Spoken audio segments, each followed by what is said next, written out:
Hello and welcome back to another episode of We Are Meant for More. Today, I have an amazing guest that I'm very excited to share with you. Her name is Clare Garner. Welcome, Clare. Welcome. Thank you for having me. Oh, it's our pleasure. I'm really excited for this. I'm super excited. Yeah, your work is amazing. So I am going to introduce you to the audience and tell them a little bit about you. And I know they are just going to get so much from this. To put my Absolutely. glasses on though, so I don't. So Clare is a speaker, the force behind the Real and Raw Leaders Movement, mentor to other movement makers, and host of the Dare to Share Challenge. She's been an entrepreneur for over a decade. She's an author and the mom of two and a domestic abuse survivor. You're on a mission now, Clare, to change the online space and the way we view leadership by creating legendary stages to showcase real and raw leaders. You also mentor first-time speakers, and you're spreading this message worldwide. And to kind of summarize, the Real and Raw Leaders movement is all about showcasing the human behind the perception. So kind of pulling back the curtain, removing the smoke and mirrors, and showing others that behind the scenes, we're all the same. That's fascinating.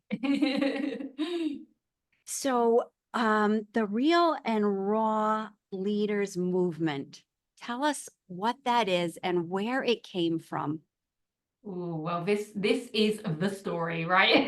This is my mountain to my movement, my pivotal transformation, if you like. And the very long story short is, as you said, I've been an entrepreneur for a decade, but this year, so 2024, I found myself actually in the coaching space for really the first time. I've never been in this industry before, and I found myself very lost. I found myself very stuck in comparison, stuck in consumption, and really lost is the best word to describe it, and unable to find my voice, unable to tell my own thoughts from all of the noise that I was surrounded by in the online space. And eventually what happened is in April, I was actually on holiday in Turkey. I had no internet whilst I was out there, and at this time I was a complete workaholic, so that was like the worst thing that could ever happen to me. Lo and behold, you go on holiday and you can't work, God forbid. But for me, it was a real, like, what am I meant to do? All I know is work. This is what we're told success is, right? And so that week really was the catalyst of realizing things needed to change. And it ended with a phone call to my mentor, dangling over the balcony, if you will. Like to envision this, because there's no internet. I don't know why we chose a Zoom call of all things, because we know what Zoom is like at the best of times. So we're here on Zoom, video as well. Video, you couldn't see anything, just about get voice. Dangling over the balcony to try and get some reception. Tears running down my face, and just really agonizing to my mentor, breaking down, saying, I don't know what to do anymore. I don't know who I am. I don't know why I feel like this. I just don't know where to go from here. And her words to me were, I can tell you, but I need to know that you're ready to hear it. And we all know that if we hear something like that, it's going to be hard. And just to tie that up for you, that was the start of me stopping everything that I had known to that point and deciding to really go inwards and go on a journey of self-exploration. I called it the void. And that lasted a month. And through that month, I shared my story in real time. And the movement was born through my own daring to share and showing my realness and my rawness, with all of the warts, all of the all of the pain, all of the ugliness, and everything in between. And that ultimately led to where I am now. Wow, I applaud you for that. Thanks for sharing because it's not easy to be vulnerable and share our story. Yeah. And that's why it was so powerful, because the things that I was sharing were the things that we're made to believe are the things that you don't share, especially as leaders, the things that you would never in a million years consider talking about, because we'll lose credibility, we'll lose authority, we'll lose clients, we'll lose respect, we'll lose everything that we've spent so long trying to build. And what actually happened was the complete opposite. I'm going to dig a little deeper on that because it's so interesting. Because I know people feel like if they're vulnerable and they share their imperfections, oh my gosh, people think I'm not perfect. And as you said, I'll lose my credibility. They won't respect me. And it actually turned out the opposite. So, why do you think it is that even though we wouldn't do that to somebody else, we wouldn't lose respect for somebody else? Why is it so scary to be vulnerable and share the real raw story? It's because that's the way that we're made to believe leadership should be. You know, if we look at our world, if we look at politicians, if we look at people running the show, right? The big I ams out there, they show us, and the media and the TV and the radio and everything around us tells us that we should put on a strong face, that if you show vulnerability, that is a sign of weakness. And as soon as you show a sign of weakness, you'll get eaten alive. You know, the wolves will come in and you'll never survive. And the reality is that when we do that, we build this barrier between who we actually are and the amount that our audience and our communities can connect with us, because they can never penetrate through that barrier because we're not willing to remove it. We're hiding behind it. But when we remove that, or the smoke and the mirrors, or the curtains, whatever you like to call it, when we actually remove all of that and we see the human, and we see that actually, oh, you mean you have kids that drive you crazy as well? Oh, you mean you've had failed launches? Oh, you mean you still have imposter syndrome? You worry before you get on a stage? All of these things, when we start sharing that, the people who are watching us as leaders realize that they're not so different after all. And that must mean that if you can do it, they can do it too. And for me, that's what this is all about. It's that true empowerment and connection piece, that there is power in relatability. And the more that we share, and the more that we show, and the more that we say our truth, the more that we empower others to do the same. Beautiful. I'm so thankful for people like yourself that do that work because when you're holding on to your story because you feel so alone, it then makes you feel even smaller.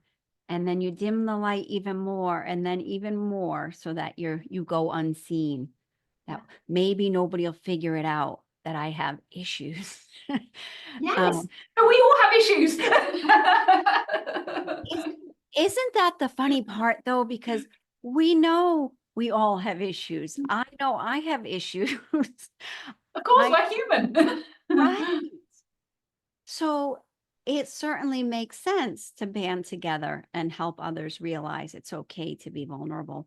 What kind of strength and power came out of you telling your story? What did it feel like on the other side? You know, the best word that I use to describe this is liberation. Mhm. Because, you know, as Brené Brown says, shame hides in the dark. And the thing that we fear the most, the thing that we're scared of saying the most, someone's going to find out that whatever, right? Whatever that thing is to you. And that can be many different things. It can be, you know, a big trauma in your life, or it can be something that others might perceive as, really, that worried you, but for you it's a big deal. But Mhm. whatever it is that you feel that way about, it's holding you back, because you're, like you just said, you're never going to show up fully, because there's always that fear of slipping up, or of someone finding out, or of someone putting 2 and 2 together and making 4, and you're like, oh my God, how did that happen? But when we say it, when we share it, there's nothing left for anyone else to find, because we've already spoken our truth. So what's the worst that can happen? The worst that can happen is someone says, huh, why did you say that?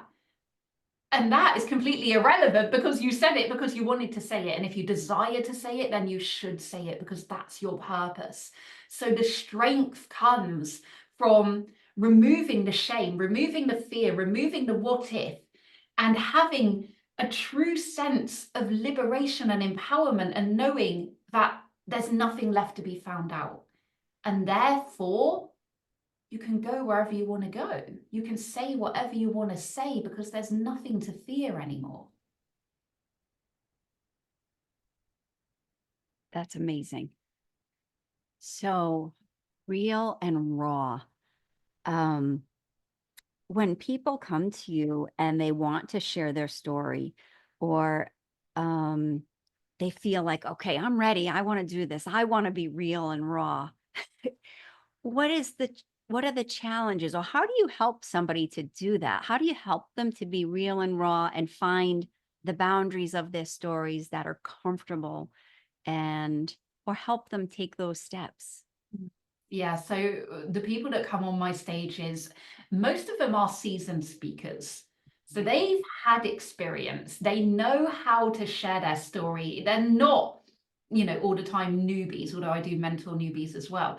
But what I love the most, and I do this mostly through my Dare to Share challenge, is I ask them to stretch that level of vulnerability. And so I say, you know, go wherever you want to go, but then go further. So whatever you would normally say, whatever you would normally share, I want you to go deeper. I want you to get to the point that you would normally stop, and then I want you to give it some more, because that part right there is the stretch. That's the expansion. And what I love so much about my stages is it doesn't matter what level of speaking experience you have. Every single person that comes on says, I really stretched myself. That was really vulnerable. You know, they're like, they're seasoned speakers and they're like shaking and they've got the sweats and they're like, oh my God, am I going to say this? And it might not seem like a big deal to us listening, but for them, it's something that they just haven't shared before for whatever reason. And it's just going that extra bit, right? It's going to your edge and then pushing it a little bit further. It's not going to feel comfortable. That's the whole point. Growth is in the discomfort. But if you can share in whatever way, whether it's on a stage, whether it's in your content, whether it's in real life, whatever that is for you, whatever your platform is, if you can find that edge and you can then go a little bit further and feel the discomfort, that's when you know that you're getting more vulnerable than you've been before. And that right there is the key spot. Beautiful. And as you said, that's where the growth happens. So you do the thing that's difficult, or where you stretched yourself a little past your comfort zone. That's when you grow. Exactly. To the listener who's sitting there right now saying, oh my gosh, I have a story that I know I have shame around, or I have guilt or embarrassment or something surrounding that story, that it's the hush hush and the I hope nobody finds me out. And usually people know anyway, but what do you say to that person? How do they begin to embrace their story when they never have, when there is shame around it, or there is guilt that they keep carrying? They pack it up every day and carry it with them. Yeah. I think the first thing I would say, and I say this to all of the people in my world, sharing your story is not about airing your dirty laundry, okay? Especially for us Brits, because we're very, you know, stiff upper lip and we're kind of poised and we have a certain way of doing things. And it's not about wanting attention or being seen as the victim. That's a big thing that people have. You know, am I going to be seen as a victim? Are people going to think that I'm moaning or complaining or whining? You know, all of these things that we have. And it's not about any of that. So the first thing that I would say to anyone listening is, if you don't desire to talk about a part of your story, if you have no urge there at all, don't talk about it, right? That's fine. But make sure that you're not trying to convince yourself that you don't want to talk about it because you're scared. So know the difference between fear and actually irrelevance, because it's not important to you. So the first key is to make sure that you really understand where your energy is. And if it is something that is just like, meh, doesn't mean anything to me, or it's that feeling of shame, that feeling of fear. So if you do have a desire to speak about it, but you have that fear and that shame, then I would suggest that you start from where you are now. So again, whatever your platform is, create a post, create a talk, you know, whatever it is, where you are now and where you were, let's say 10 years ago. Okay, so talk about who you are now, then talk about who you were 10 years ago, and then find the golden thread between those 2 points and share a bit of that journey. You don't have to go all in to start with, but start planting the seeds for your audience to say, I'm going to start sharing more about this. I'm going to start bringing you into my world so that you really understand me. And if I can, Karen, I'd love to just give a little example from a TV program that I watched the other day. Absolutely. Okay, so Yes. I was watching this program, teen flick, right, called Heartbreaker. I really recommend it if you like teen flicks. But the storyline essentially was around 2 gay boys, like in school, who were like finding their way as gay men, essentially. And it was such a cute, heartwarming story. I was engrossed, okay?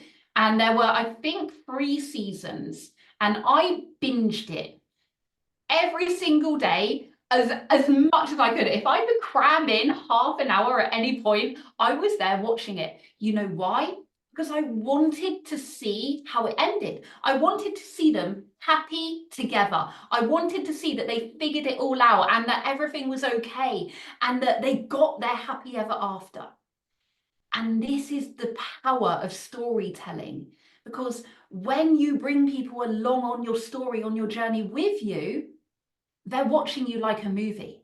They're binging you. They're engrossed in every single thing that you're doing because they want to see your happy ending. They want to see how you're going to figure it out and how you're leading yourself through it and the lessons that you're learning.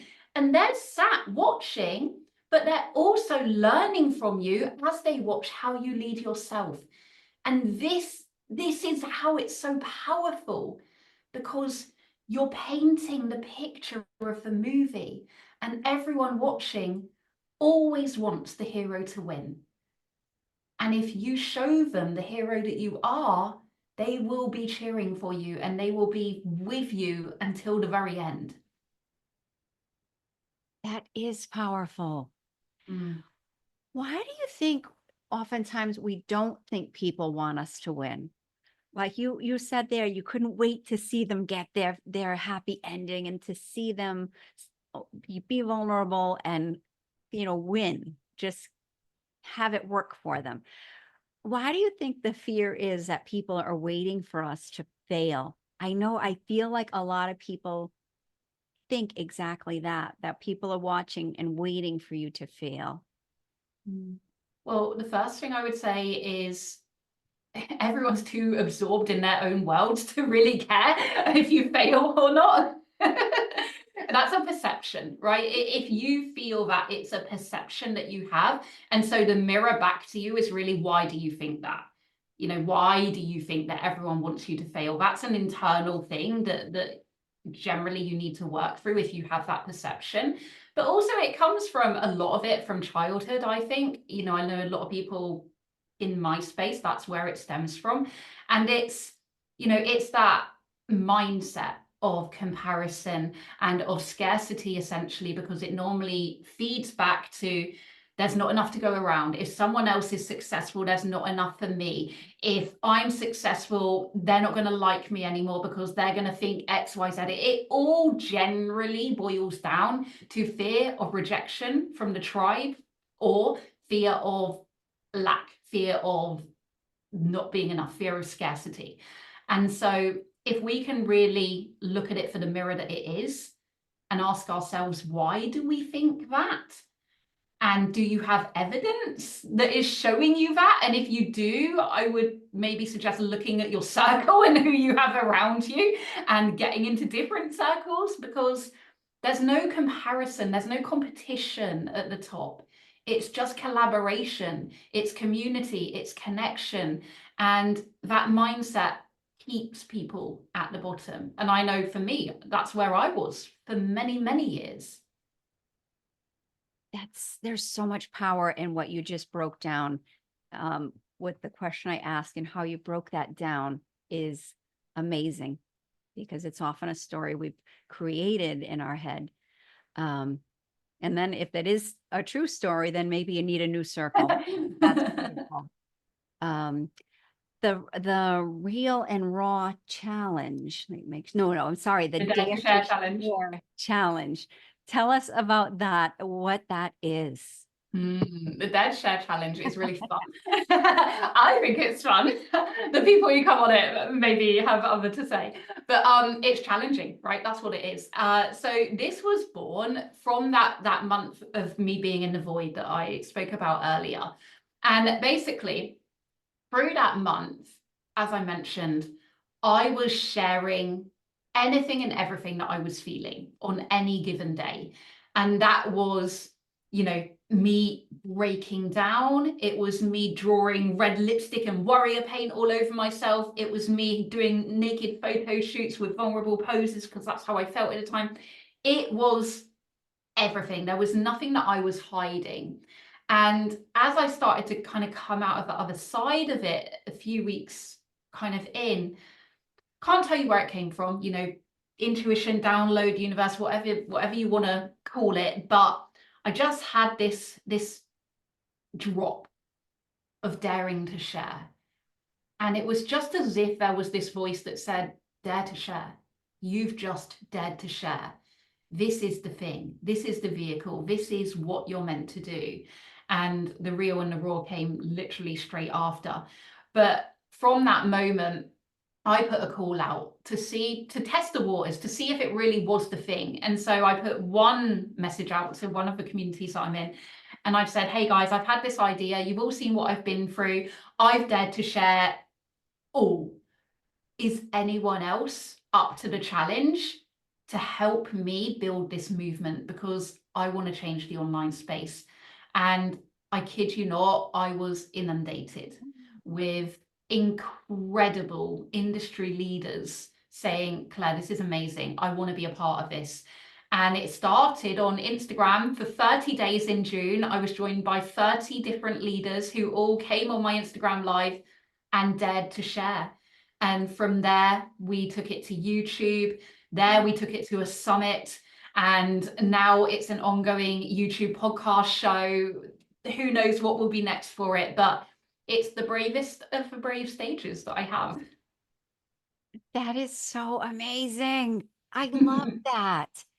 And to see leaders coming forward in that space, because we're so used to seeing the sanitized version of everybody. Exactly. Everybody looks perfect. They're beautiful. The relationships are all perfect. And we're all real people with issues and challenges and mistakes. And it's so